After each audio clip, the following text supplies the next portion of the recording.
فلما تاخدها بجد قوي وتحرق دمك قوي، توصل لمرحلة ان انت مشدود قوي، اعرف ان انت بتعمل حاجة عكس اللي ربنا قالها.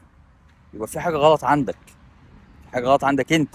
انسى ان ربنا قال ان الدنيا دي لعب، لهو.